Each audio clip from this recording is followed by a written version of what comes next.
that they have deep insights, right? They have value to bring to the table, but they're not the loudest. There's a book that came out that I started reading. I can't remember the name of the author right now. It says Smart, Not Loud. That's the name of it. And I love the implication of it. It's just like, yes, you can be influential, but loud doesn't mean you're necessarily bringing the most value to a discussion.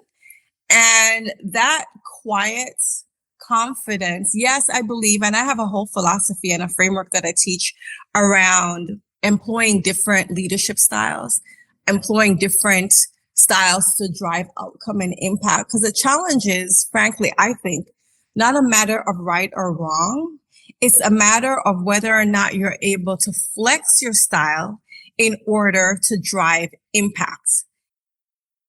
Is corporate America's uncompromising reputation fairly earned? What is it like to try and work your way up within that culture, especially if you come from a minority background?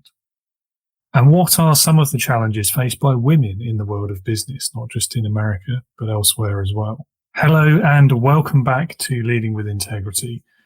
Kisha Wynter will be my guest on the show today. She is a leadership consultant, an executive coach, author, and trailblazer in women's leadership strategy, and also has over 2 decades of corporate experience in Fortune 500 companies in the US.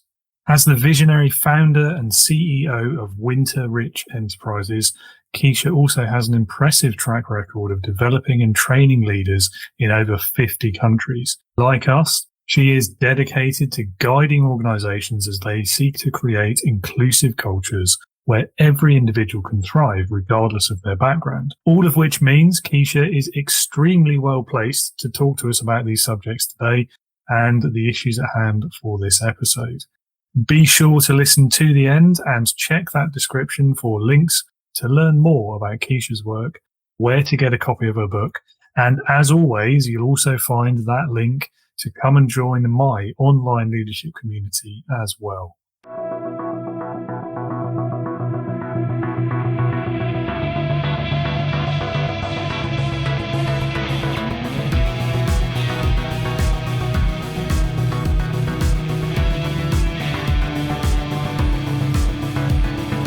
Welcome to the Leading with Integrity podcast.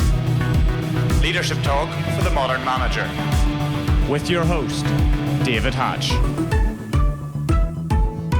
I'm very excited to have a conversation today about corporate America and the leadership lessons that my guest has learned. And that guest is Kisha. Welcome to the show. Welcome to Leading with Integrity. Great to have you on the show. Thanks for having me, David. I'm really happy to be here to talk to your audience and yourself. Well, you're most welcome. And I'm going to throw you in at the deep end a little bit with the first question, which is really just handing over to you to tell the listeners a bit about yourself, your career so far, your background, what you do today, and why you do it. What gets you out of bed in the morning, really?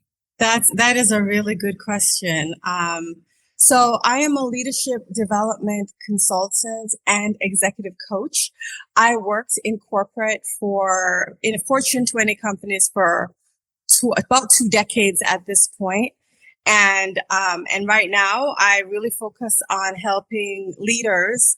I would say I call them conscious leaders who want to do good in the world, really develop their leadership so that they can make an impact with purpose. And so that's leadership in general. I also focus on helping women demystify what it takes to get to the C-suite and giving them strategies on how to get there.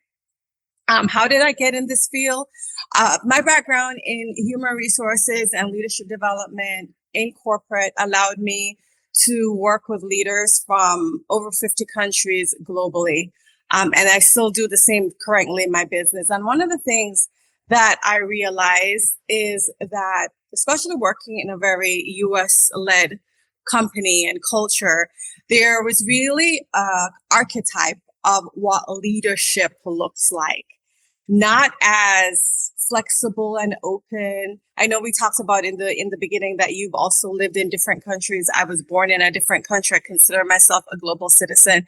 And when we really thought about what the prototype of leaders looks like, acted like, sounded like, there was a very rigid view of this, especially when you think of the early 2000s, even going back before I entered corporate in the 90s. And now, we have to be much more flexible about what leadership looks like and understand that different styles, it's all about being effective and not really the style in which you show up. If it's effective, if it drives an outcome, then we've got to be open to what that leadership style looks like. And really, and we'll get into my focus specifically around women in leadership, but I will say that one of the things that really got me into this space and really helped me decide to start my own coaching and consulting practice was really looking at the top of organizations. And I didn't see people that had my background. And yes, race, culture, ethnicity, all that, but also style, right? I consider myself a much more introverted leader. And when I looked at the top, I didn't see a lot of leaders. So even though now, I say this all the time, even though now I look at myself and it blows my mind that I worked 20 years, as I said, as a leadership person in human resources.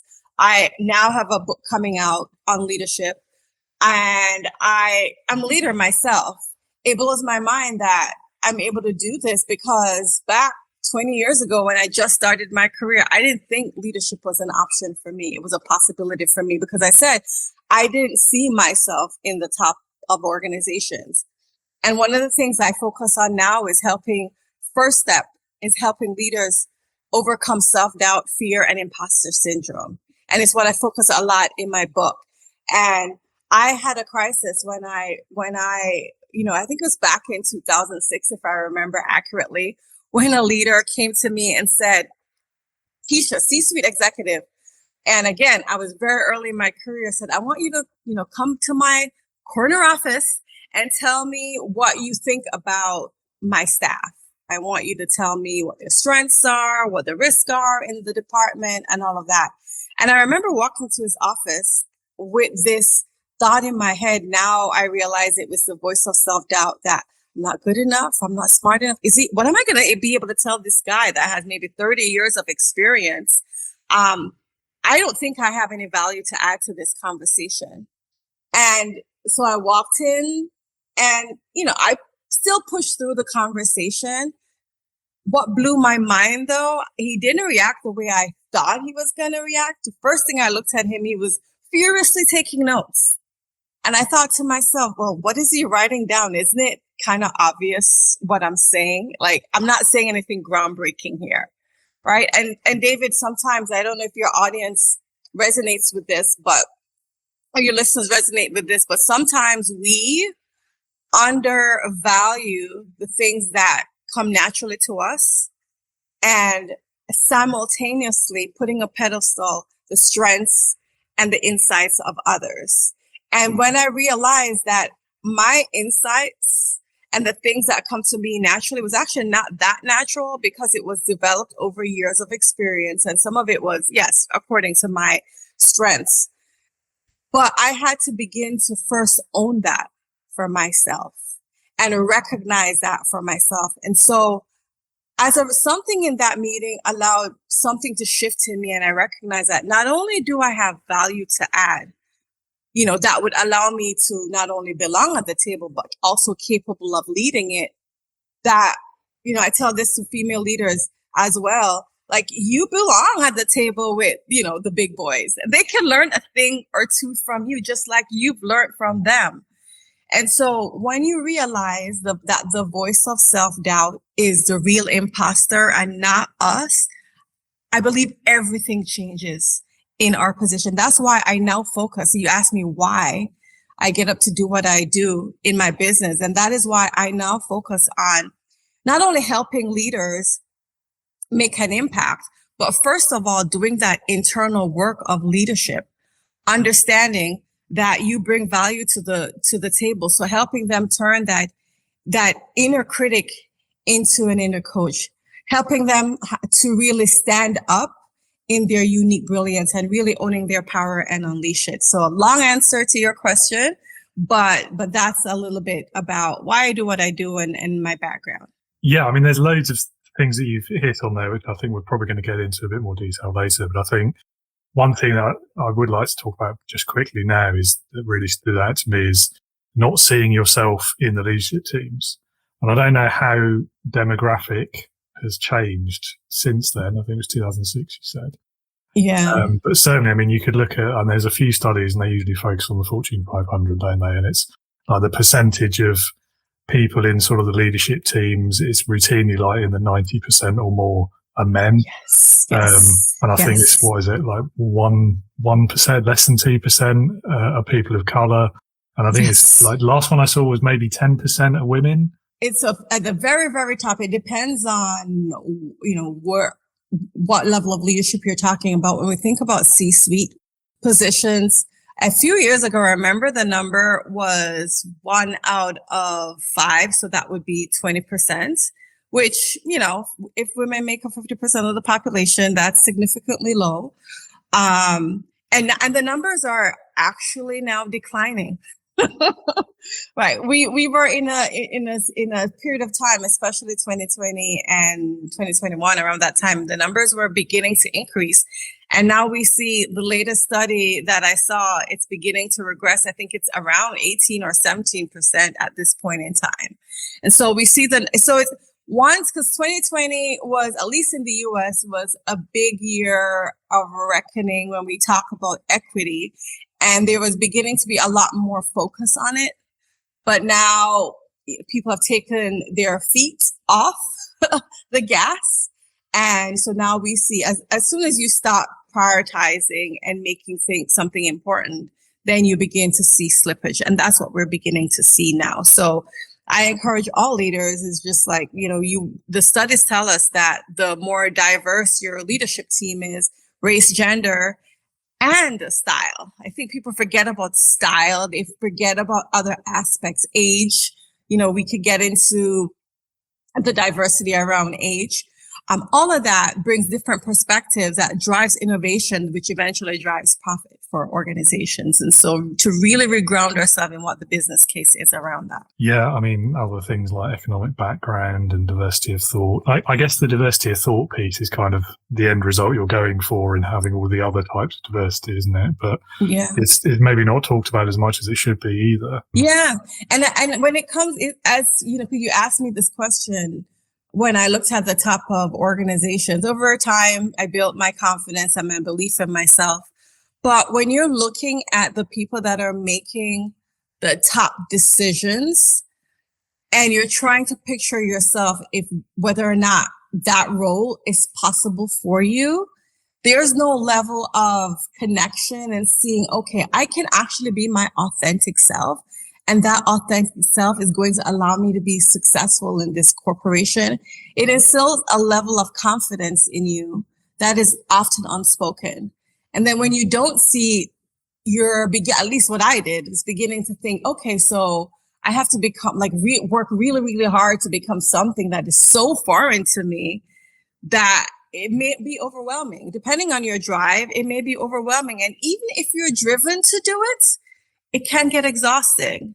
And so I say, this is also about giving this sense of belonging to people so that they can bring their full self to work, their full thinking capacity, bringing their full potential, which will allow the company to get the full impact of the presence of those people. Yeah, so there's an interesting crossover there, I think, between two of the things you're talking about. I think one of them is, it's representation, isn't it, is the word that's used to describe it. And it's become quite politicized, I think. I mean, even in things like what's on TV, people get all kind of angst around that, don't they? But ignoring the politics of it, just thinking about the value of it as a concept. And then against imposter syndrome or even low confidence, if in your industry, 90% of the people who hold those C-suite roles don't look like you, think like you, sound like you, is it actually imposter syndrome to think that you'll never get that role? Or is it? It's because, it's logical to a point, isn't it?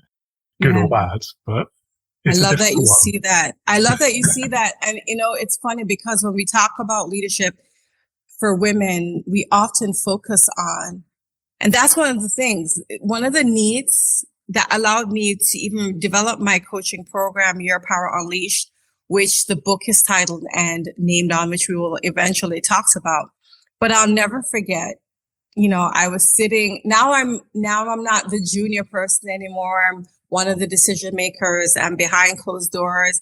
I'm having discussions in those Fortune 20 companies. And one of the things that I heard over and over again in this program that was a leadership accelerator that was helping people get from, what I would say entry level, then mid-level career, and then even to executive.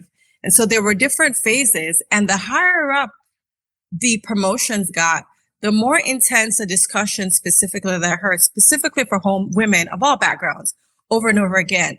You know what? This woman, we look at her resume, look at her impact, look at the results. She has all the experience and on paper, everything she needs to get to that same level.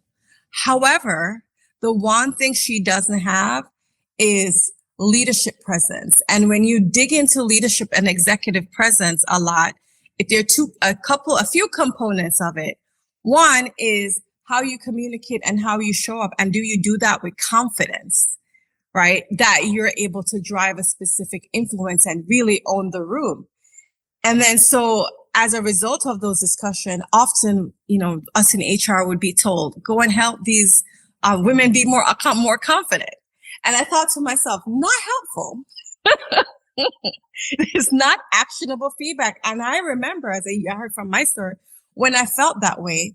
And so, I eventually got into techniques and tactics to help the women specifically in the organization to develop that belief in themselves. But on the flip side, I talk about not just coaching the individual, but coaching the organization. How are you creating an environment that person feels affirmed and not undervalued because of their personality, their style, their background?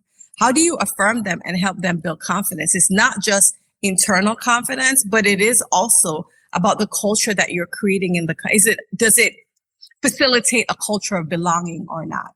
Yeah, I think the culture point is really important, and thinking back to some similar conversations I've witnessed in my career as well. And I mean, that kind of equating leadership and confidence and the ability to own the room, that whole phrase, I really dislike that sort of mentality, because to me, that's putting leadership in terms of like power and authority and quite male-centric concepts, which actually in practice, at least in my experience, are really, really ineffective and bad for most teams. And then so you think about people like John C. Maxwell, he talks about leadership as being influence, right? Yes. And what people forget, I think, is that influence can be subtle. It can be behind the scenes. It can be very much not the kind of the who's talking loudest and who's owning the room. That, I think, does a disservice to all sorts of leaders, women being the big group among them, I think. Yeah, I am totally in alignment with you. And even if we get into, let's go to all male, including, non-minority males, white males, I would see, again, getting back to the style thing, people with different styles, even male, to your point, that they have deep insights, right? They have value to bring to the table, but they're not the loudest. There's a book that came out that I started reading. I can't remember the name of the author right now. It says Smart, Not Loud. That's the name of it. And I love the implication of it. It's just like, yes, you can be influential, but loud doesn't mean you're necessarily bringing the most value to a discussion. And that quiet confidence, yes, I believe, and I have a whole philosophy and a framework that I teach around employing different leadership styles, employing different styles to drive outcome and impact. Because the challenge is, frankly, I think, not a matter of right or wrong. It's a matter of whether or not you're able to flex your style in order to drive impact and drive an outcome, because that's what a leader does. A leader influences in order to get an outcome. And if you're not influencing and effectively driving an individual or inspiring them, driving is not the right word, towards an outcome, then you're not effective. And if you're only doing it to one segment of the population as well, right, you're also not effective. And so I'll have a perfect example. When I worked in HR, it was a global organization, as I said, and the individuals did projects, rotations. It was mostly consulting. So sometimes consulting work, advisory work, sometimes audits. And most of the assignments were in the US, but it was a global organization. So we literally brought people from Europe, right? Africa, Asia, and we brought them to the Latin America, and we brought them to the US to do work. But also the Americans on a smaller scale would go outside the country and do projects in other offices where the company had a presence. And it was always interesting to me because we would have these discussions about the capabilities of these individuals. And we would put them to the American standard, the loud person that owns the room, and not thinking about actually what characteristic, what trait do they need to be able to go back and display at home. So perfect example. We had a segment of employees, specifically they were from China, and we would have this discussion about like, they're not inserting themselves, they're not very loud, so they're not influential. And I'm like, well, we're not asking the right question. Are they driving the outcome and the results? And what does leadership look like in the Chinese context? If they go back home, is loud and obnoxious the thing that's going to drive an outcome there? Probably not. And so I said, how about we flip the script and actually, since we're putting them to our own standards, let's send an American to do an assignment in China. And let me tell you, after 2 weeks, this person that was a manager, we got calls back from the region saying he's too loud, he's alienating our clients, he's not listening. And in that cultural context, he wasn't effective. And so that's why I go back. It's not a right or wrong, even though I'm kind of making fun of the loud people. It's not about a right or wrong. It's about understanding that there are different types of influence. There's an article in HBR that I love that talks about what's your influencing style. And it breaks it down into 5 categories. And I know one is being able to communicate confidently, and that's the use of power. But then there is also inspirational communication. Right? Are you able to inspire? Or are you able to bring somebody along because you can give them the data, the information? Because some people, no matter how inspirational, how confident you are, they want the facts. They want to make database decisions. And so again, if you're trying to be inspirational to somebody who wants data, you're not going to be effective. If you're trying to be confident to a person who actually maybe you need to bridge, that's another methodology, bridging, then you're still not going to be effective. And so it's not about right or wrong, David. It really is about understanding what the audience needs to be influenced and being able to flex your style in order to get it done. Absolutely. And I love the example you've got there of the cultural context. I mean, the cultural context is great, and that's very important, particularly like the local differences that you'll experience between countries, even regions within certain countries. I mean, the US is a big example of that. I would imagine. But even the UK, right? Like, even though, yes. and I say this a lot, right? And I want you to give me your example. I say this a lot. I give the international context to different countries, but even within the US, right? You have people that are from different countries, and therefore they have different values and styles. They may have lived here 10 years, but they're still, or even if they were born here, they were raised by like Chinese parents, they still have a lot of the second generation values within them. And so this is why the concept of, culture and it has to be expanded beyond the consistent way we talk about it. It's like we all bring different experiences and values to the table. The question is, how can we be inclusive of all styles? Yes, the cultural impact, context and the local culture can have an impact.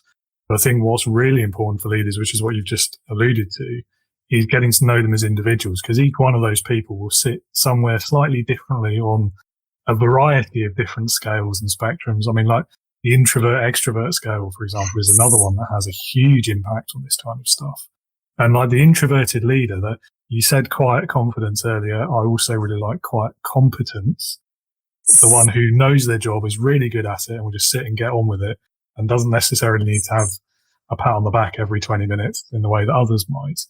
And there's a whole dynamic around all of these things. And I think what it really comes down to is knowing your team as individuals, and then having that all important ability, I think, that any leader has to have, to be able to adapt and flex depending on the situation, the context, and the individuals who are involved in whatever it is that's going on. Yeah, and that's a big part of being emotionally intelligent, is being able to have the self-awareness to understand yourself, but also having the social intelligence or social awareness to read the room and adjust your style based on what you're reading within the room.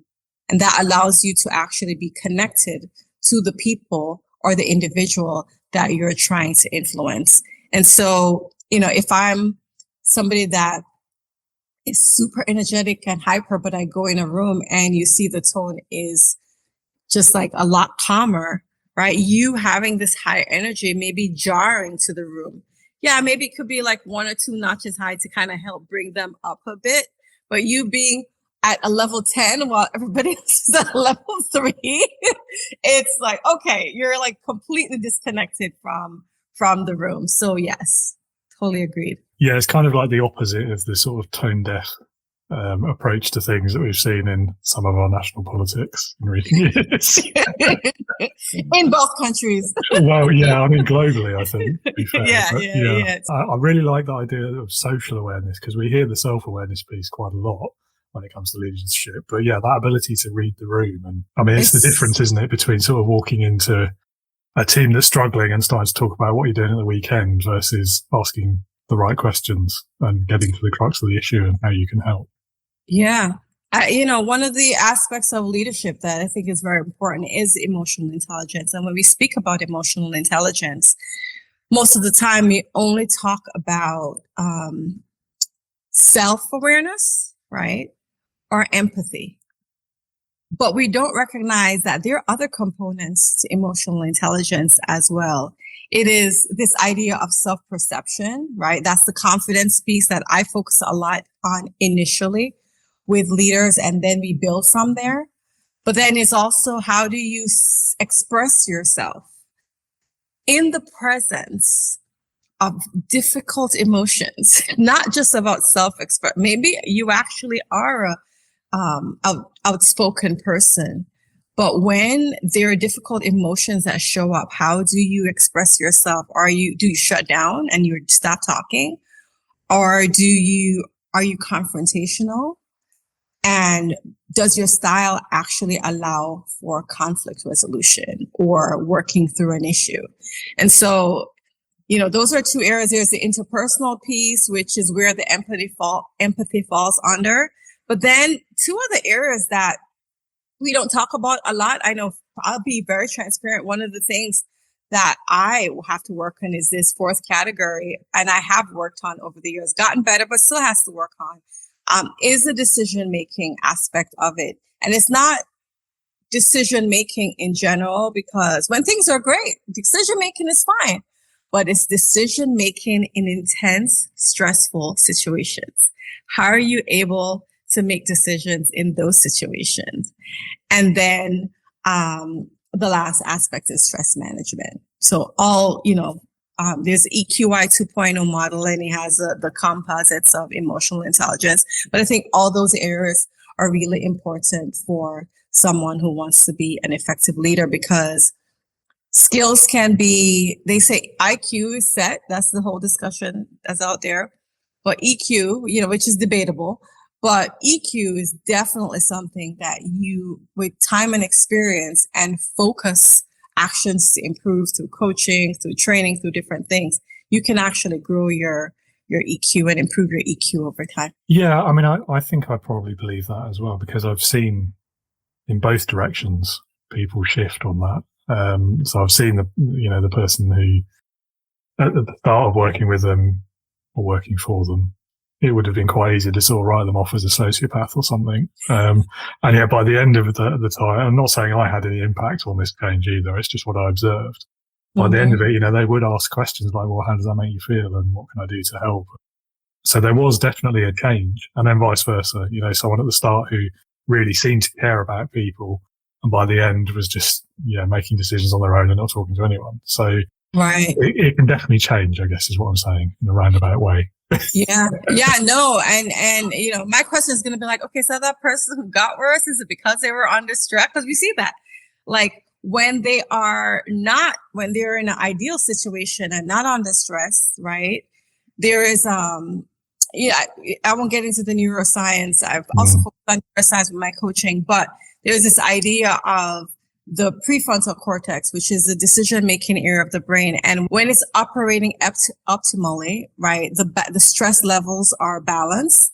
And so you are able to make decisions well. You're able to see black and white. So that's this decision-making. And you're also able to empathize with others. But when you're under high level stress and you have too much of the dopamine and norepinephrine hitting your brain, and you begin to feel overwhelmed, your decision making, your empathy, all of that is compromised.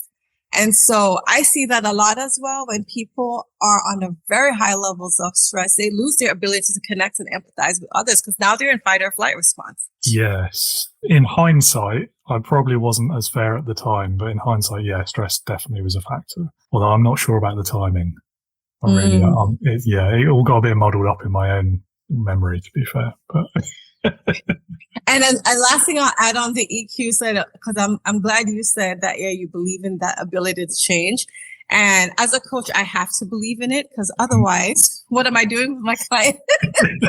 Well, same, yeah. I'm like, if I don't believe in my ability, because I've coached a lot of my coaching is on the interpersonal, because people don't realize that taking a class, getting training, going to university, getting your technical skills. People think that's the hardest piece. It's really not the hardest piece. It is this interpersonal relationship and flexing your style to the individual. How do you work well with somebody who triggers you?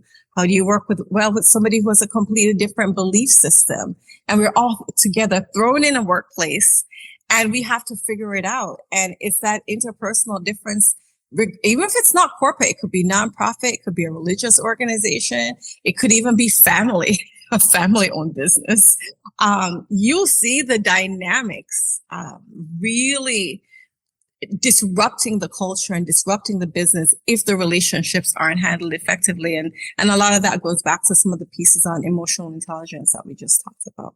Yeah, definitely. I think it is definitely more difficult, but acknowledging though that everyone learns differently and they learn different things more easily than others. I feel like, so with the technical ones, for example, you're learning a new thing that you've never done before.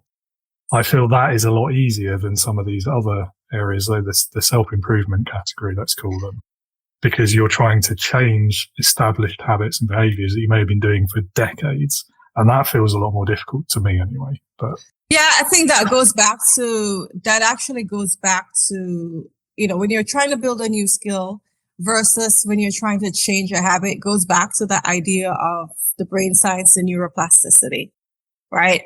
I think a perfect practical example is language learning. I like to learn languages. It's a big hobby for me. As an Anglophone, maybe not so easy because most of us, I'm going to make a broad generalization, we're raised in environments where, we speak one language and it's English, right? And the world operates, business operates primarily in English. So, we don't have necessarily the same level of motivation that other people may have to, because it's a matter of earning potential, survival, and all of that.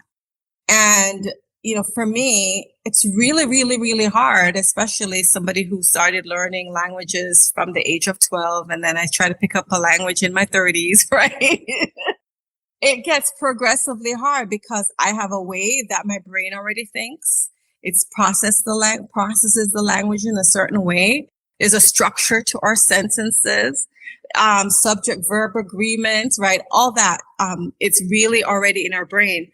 But then when you try to learn a different language and the sentence structure is different, even if you learn the actual vocabulary and you get that down, your brain automatically goes into, at least my brain goes automatically back in the structure of how English is set up.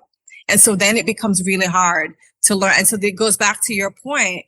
Yeah, a baby is going to learn the language a lot quicker because you're starting from zero. And, children, under 5-year-olds, they say they can learn multiple languages at once, right? Because you're really just building. However, the older you get, the much experience you have in speaking your one language, it begins to be hard to rewire your brain to learn something new. So it's a long way of saying I agree with you. Yeah, I think what you've just hit upon there is the reason I can only speak one language.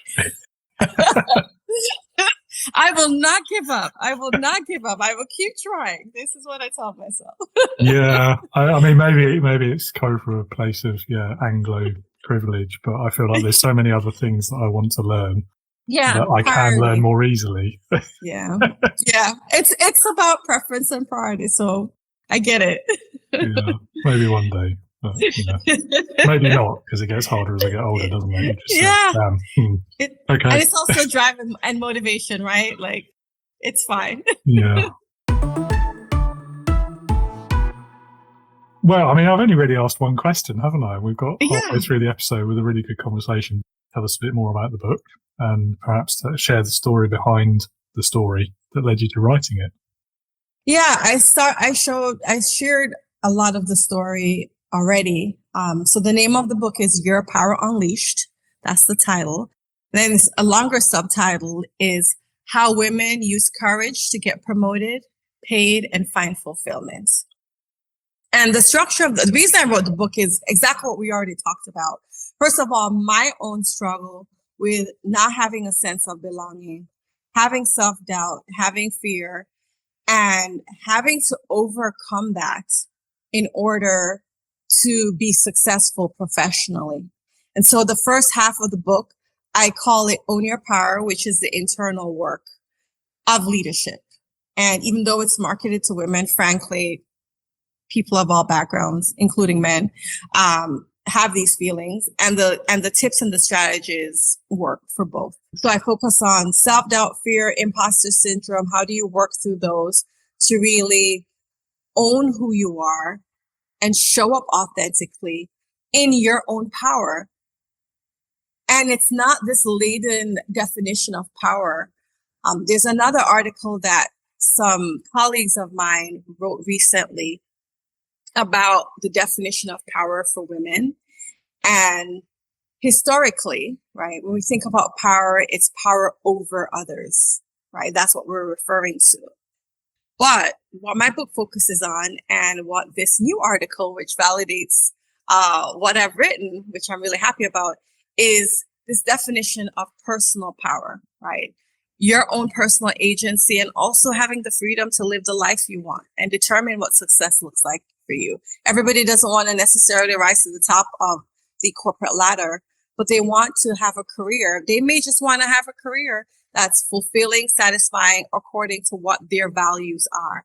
And so that's one of the things I focus as well in the first half of the book, is helping you identify what your top values are in life so that you can live life in alignment with those values. So that goes to the fulfillment section of the book, but also identify organizations that are aligned with your values, aligned with your mission and purpose, so that you feel like you're doing something that's making an impact that's bigger and greater than yourself and aligned to the legacy that you want to leave. Because I say this all the time, we spend the majority of our waking hours at work.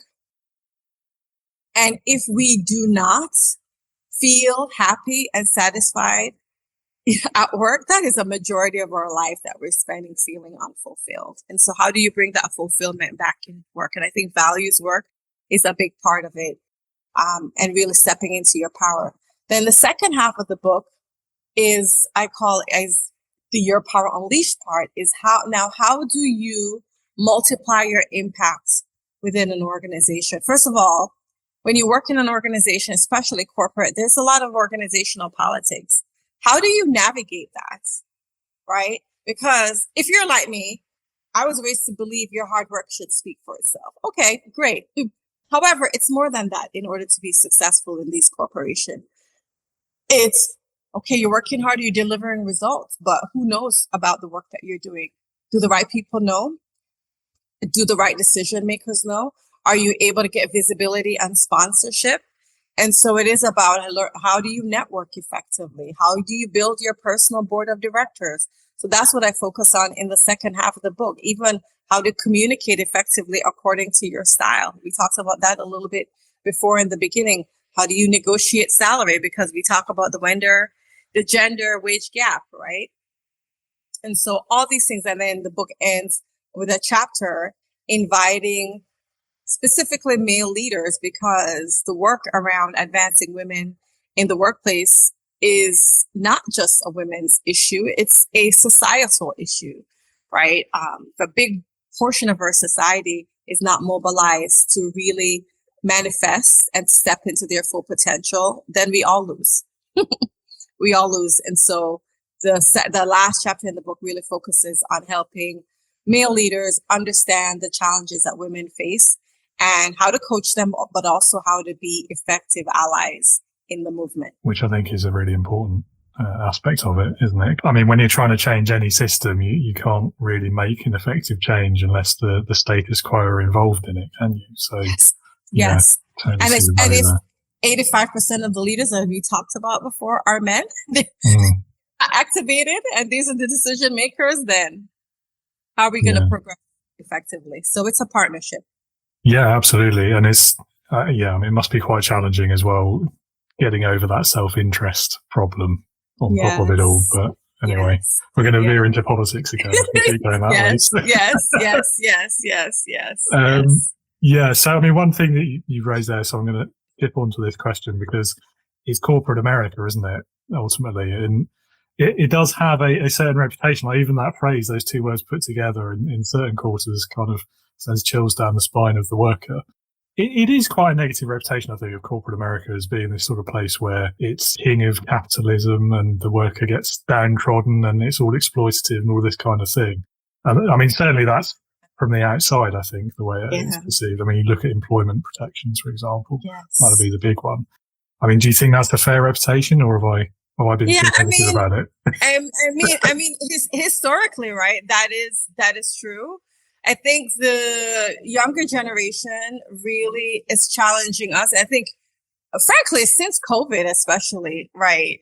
There was a whole book that I never read, but I like the title of it. So I'll be very, very honest. I never read it, but it's called Dying for a Paycheck. And I'm like, I don't even need to read this book because I get the concept. It's that, it is this idea of giving everything up, your quality of life, all that, so that you're able to really have some sort of economic stability, financial stability, provide for your family, have health care, and all of that, but at the expense sometimes of your health, of your relationships.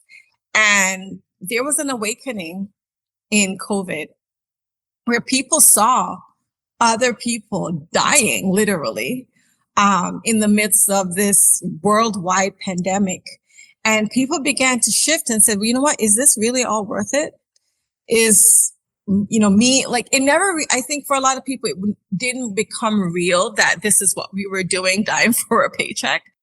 And when the pandemic happened and people saw their parents and their loved ones and their friends, even people that were young because of health conditions, not being able to withstand the COVID, we took a step back and you saw people, I'm sure you heard, people were mass exiting from organizations without a job. They were like, we're quitting. because of this idea of wanting a better quality of life. So I think the world has changed. The world has changed. I hope we learn from our lessons and really just prioritize back to the values, what's most important to us, but at the same time, honor the fact that, yes, we do need to provide for our families and we do need to provide and have some financial stability, but engaging more in conscious capitalism. And I think that conversation, I can't say there's been so much of a shift right now, but I think employees and society beginning to compel, especially when we think about Gen Zs, they want to know what a company stands for. They want to know if they are, what their carbon footprint is. They want to understand the impact on the environment. So it's not capitalism at all costs with a negative social impact and destroying our environment. They want to understand how socially responsible is the company that they're going to be employed work. What are their commitments to those things? And so that's where we're seeing the shift, is that we're seeing people begin to demand it. And I do believe when people begin to demand it consistently, then it will eventually drive change. Okay, I was going to ask you, what do you see that gives you hope for the future? But I think you've already answered that as well, haven't you? So it's Gen Z, I guess. Yeah. It's Gen Z, but I think a lot of us have shifted because of what we've experienced. My only fear, which, there's hope and then there's fear, is that our memories can be short. Yeah. But hey, I think it's upon all of us to keep pushing for that change and advocating for it. Yeah, I think, it reminds me of the cliche about if you fail to learn from history, you're going to repeat it. Indeed. I can't remember who said it originally. It wasn't Churchill, was it? I'm going to have to Google that. It feels like something Churchill might have said, but. Yeah, it's somebody like that. I don't know who said it, but if you find it, let me know before the podcast ends. George Santayana? No idea. Oh, really? Okay. Okay. Oh, well. Anyway, we've talked already about the challenges that women leaders face and getting into that job, rising to those roles, and then keeping the role. And I know, this maybe is relevant to imposter syndrome as well, because I know something else that you speak about is gratitude and advocating for this equity. But then for many people, especially in those big corporate structures, but I think also in those smaller sort of founder-led companies and startups, those are two aspects that are the two sides of a coin that are really difficult to balance. Yeah. So what would be your advice for those people? How can they achieve that balance? Yeah. And what I meant by that statement was that a lot of times people say, well, you should be grateful that you have a seat at the table, right? Women have been working a long time and we've seen some advancements in the space. So just be grateful that there's some equity. Be grateful that you have some seat at the table.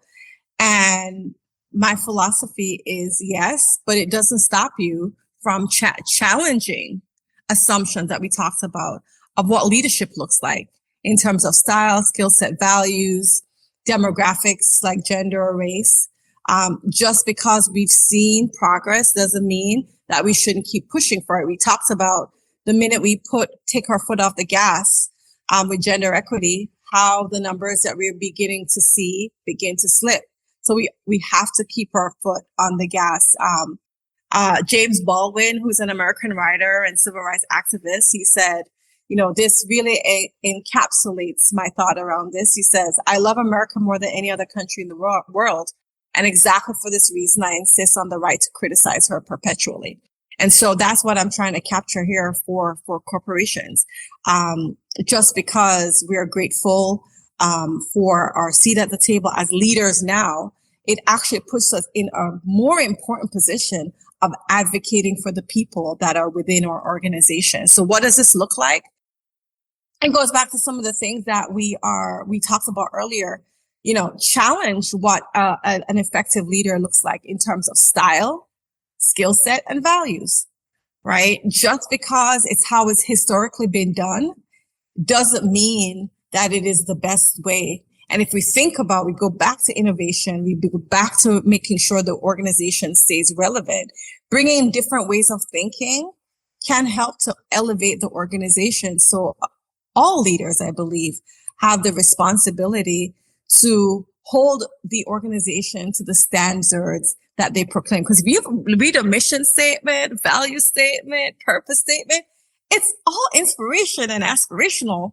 But then when you actually go in an organization, a lot of companies they are not living in any way close to the things that they say are important to us. And so it's just bringing us back to keeping us honest and accountable to what we say our ideals are. And that's what I'm advocating for it. I think regardless of the size of the organization, whether or not it's corporate, nonprofit, the founder led, we can all be advocates. Hugely agree with that. I think, and this is a gripe I have with so many of those, particularly the bigger names where they put out these big values, and it's just a marketing exercise, isn't it? So much of the time, where it's like, this is what people want to hear, so we'll say it. And, but you're right. Like, if you're going to make that public statement, you should be prepared to be held accountable to it. And live it. Like, oh my gosh, if companies were living the values and the mission and the purpose that they say, we wouldn't be dying for a paycheck. And what wonderful places they would all be to work at as well. What wonderful places. I'm like, can I see your value statement? Can I see your mission statement? They would be amazing places to work. So it's just it's not anything but holding us to the ideals that we say that we're about and advocating for it. And that's it. What's been your own best experience of being led? And name names if you like, but you don't have to. But I'd love to hear the story either way. Yeah, I won't name names, but I will say that early in my career, and I talked a lot about self-doubt, fear, imposter syndrome.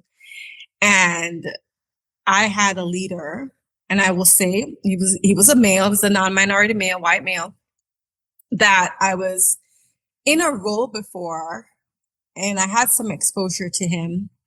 And I remember something was happening in my organization with a manager that I was working for at the time that asked me to do something that I won't get into details, but I questioned the integrity of what I was being asked to do. So I called this leader, who at the time I was not working for yet, and I said, hey, you're going to see something come through and you have to approve this. And he was an executive at the time. And again, early in my career, so it was actually also a very bold and courageous move, but it was so misaligned with my value of integrity that I was just like, either I'm going to go address this in a roundabout way, or I'm going to get fired because I'm not doing this. That's where I was. So I remember I gave him a call and I told him what I was being asked. I said, please don't say this, but like, you got to call and figure it. So long story short, he kind of shut it down and I didn't have to do the thing that I was being asked to do, which I thought was violating my integrity.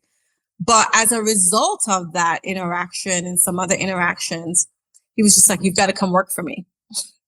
Got to come work for me, right? For, many different reasons. Ended up going to work for him. And I think that was one of the things. Working for him helped me to build my confidence in so many ways, because first of all, I didn't have all the technical experience in the area that he was asking me to work. But I guess my character, my work ethic, all the different things was why he said, okay, this is going to make you successful. And so he did a lot of little things like coach me. It's one of the things I actually teach leaders now, is how to be effective coaches, not just telling your people what to do, but coaching them up so that they become more effective contributors on the team and leaders as well. And so having somebody spend a lot of time investing and coaching in me and helping me to learn and grow and to build my confidence when you didn't have to made a big, big difference. And I will say, when we talk about the gender dynamics, I'll never forget this stood out in my brain for the rest of my life. And I tell this story all the time to this day. When I was negotiating, when he actually gave me the offer for my role, it's a transfer within the organization, he made me an offer, salary, and I said, great. And he said, that's it? And I said, what else am I supposed to say? He was just like, okay, if I was now, I don't know if it's true. He said this, I'm just going to repeat what he said. If this was a male, he would have actually come back to me with a counter offer, or at least, and I'm like, you offered me a 15% or whatever it was increase. I don't, He's like, no. So what we're going to do is I'm going to make the offer again, and you're going to come back to me with a counter offer. So then he did. So the whole role plays, but this is this isn't like a role play. It's a real salary negotiation. And I did. And he was just like, done. And it was like, I said, okay, if I'm going to ask for like a big amount. And I think I asked for like a 20% more than what he had offered me. And he said, done.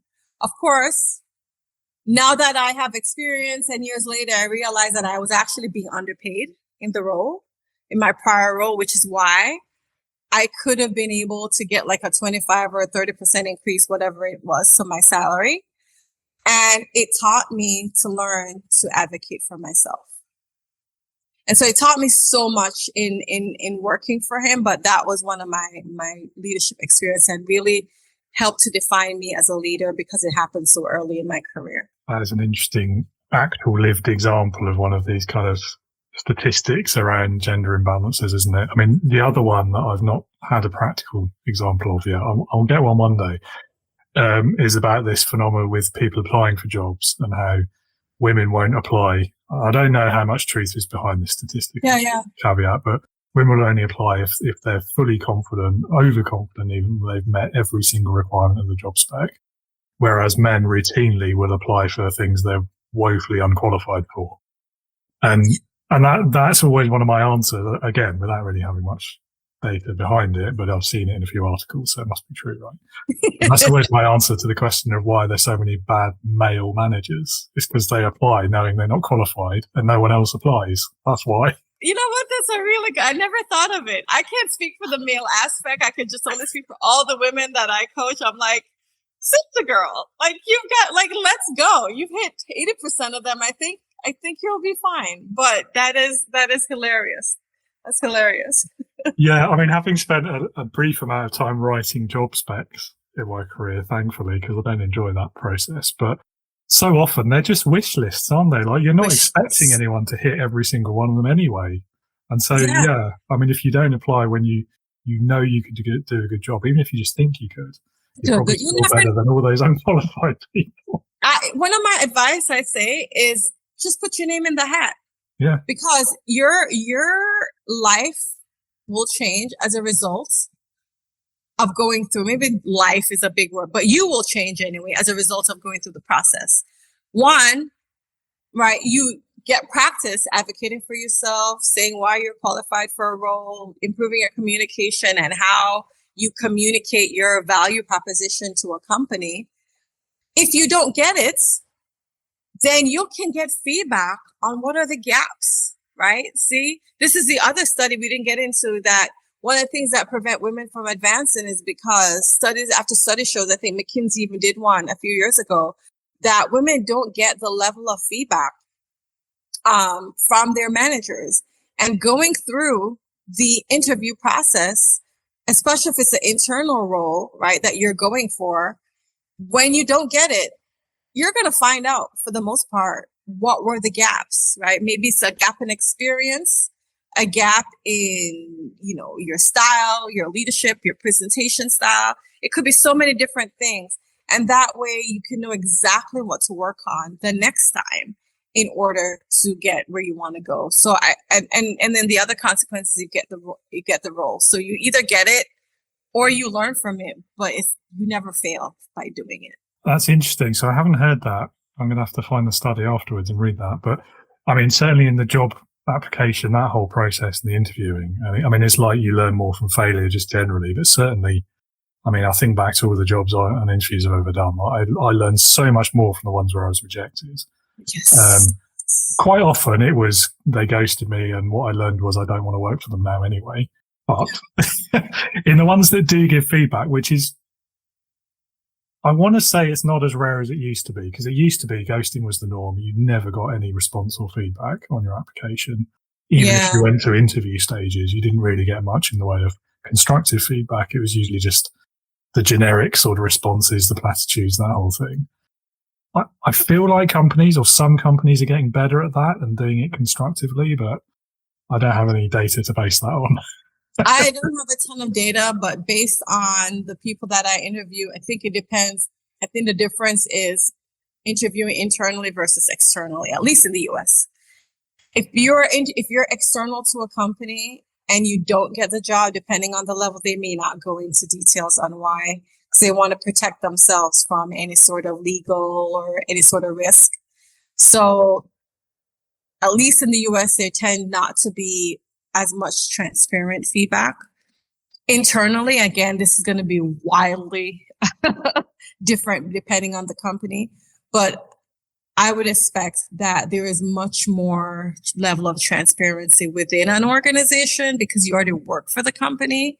And then you have somebody that can give you the feedback and even help to coach you to get to that next level, right? They're much more incentivized to do it when you're working inside than, if you're coming from the outside in. I rarely hear people tell me, honestly, David, that they get feedback on why they don't get a job when they're coming from the outside.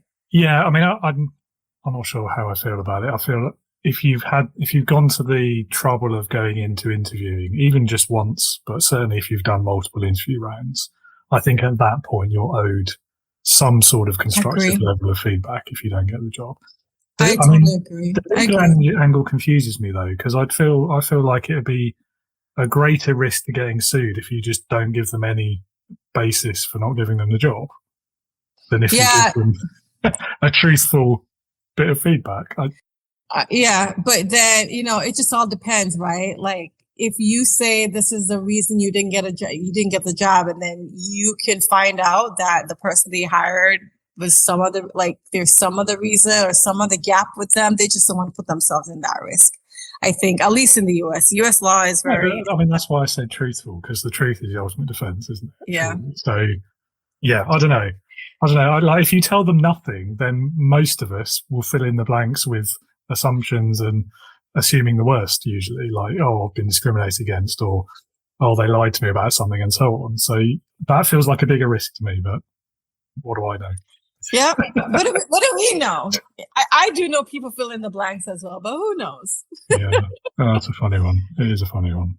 Anyway, I mean, for me though, from the employer's point of view, the hiring people, it's in your interest to give constructive feedback, because then they'll improve and they still want to work for you, so they might apply again in the future.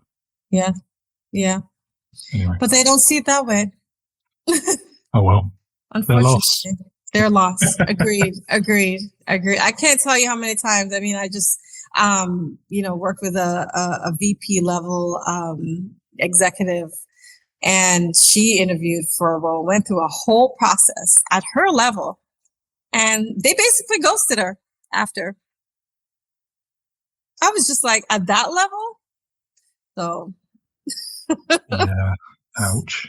Yeah, I mean, I think the worst one I ever had, I mean, it was the worst and the best in different respects. It was years ago now, but it was like an 8-hour interview process, and I was wheeled in front. It felt like I was wheeled in front. Obviously, I walked. Of all these different people at various levels of the organisation, and I was expecting like an hour or two, and I ended up being there for most of the day, and it was just so stressful, and I didn't get the job. Well, you did, and did they give you feedback? I mean, they gave me a bit of feedback, but it was definitely in the generic category, less in the specific or useful. Yeah. But it was an interesting experience, though. Yeah, those are never fun. I'm sorry.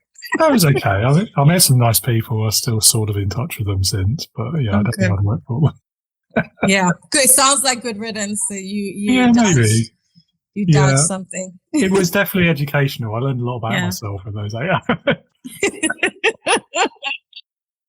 But yeah, anyway. Okay, a couple more questions and then I'll let you go because I know we're overrunning a little bit. So, time travel question. If you could go back and start your career over again, what would you do differently? Take all the risk. All of Try take all the risk that I wanted to. Like, right, going back to the whole interview analogy, and it's an expression I think I heard it on YouTube, but it resonated with me. It wasn't like this great Harvard Business Review study or something. It was on like a YouTuber, but I loved it. So he said that there is no failure. You either win or you learn. And one of my biggest values in life is one of my top 5 is learning and growing. And so if I would have not been so obsessed with not failing, then I would realize that every risk that I took, right, calculated risk, but every risk I took would allow me to learn and grow if I didn't succeed. Because, I could have succeeded in what I wanted to go for. And I think I would be a lot further along in my career if I had taken a lot more risks. So that's probably, I would have done a lot more, and I would try everything that I wanted to try, and I would ask for what I wanted. Because I realize that a lot of times we don't get things because we don't ask for it, and we don't go for it. And my parents used to tell me that when I was younger, and I think they're right. Yeah, although it's annoying having to admit it, isn't it? Yes, exactly. I'm like, I should have listened to you guys. Yeah, it strikes me as one of the great ironies of life, isn't it? Is how often fear of failure creates failure. Exactly. I had an executive. She was a chief HR officer.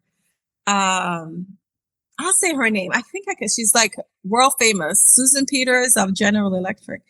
And I remember saying something to her. I said, well, what if you try to get it was around women in leadership. Like, what if you try to get a seat at the table and, you don't win? And she said to me, but what if you do? Then you just missed a really big opportunity that you elected yourself out of. You took your name out of the possibility. So instead of asking, what if it doesn't happen? You should ask yourself, what if it does? Yeah, it's reframing, isn't it? I guess. Mm-hmm. Mm-hmm. Yeah. Leadership heroes. Well, Kisha, I've only got one question left. It's my favourite one, though. Okay. It's called Leadership Heroes. So if you had to pick one person, I've had to limit this to one, though, because so many people are giving me like 2 or 3 and refusing to choose. Anyway, one person, and they could be anyone you like, alive or dead, past or present, real or even fictional, who in your opinion would perfectly embody leadership. Who would that person be and why? Okay. Besides my parents, which I really admire, I'll say one that people would necessarily think of. I'm not sure if I said it on the podcast, but I was born in Jamaica, raised in the US. And the big one I think I would choose is Bob Marley.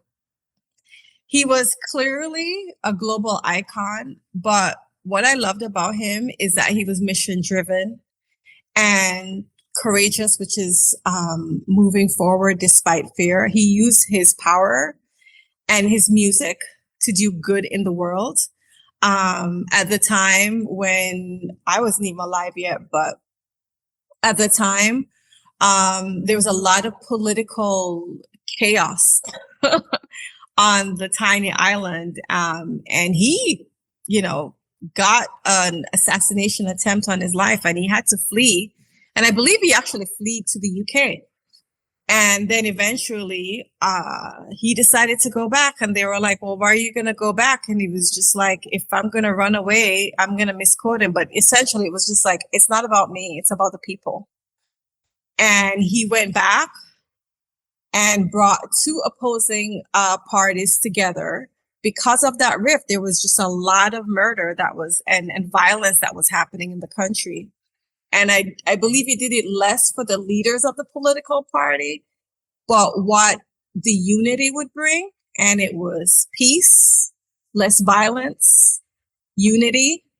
And I think we need more leaders like that in the world, to put aside your own personal gain and to really have a mission and purpose that's above and beyond yourself. And I think that's one of the reasons his music to this day is very powerful, is because of the positive impact. Wow. Well thought out answer there, definitely. And bonus points. We've never had him before.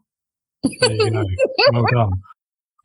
Yeah, wow, really, you never had him before, right? Okay, yeah. okay. I really love that choice, though. I mean, it's such a great example, and yeah, and I mean, even some of his song lyrics.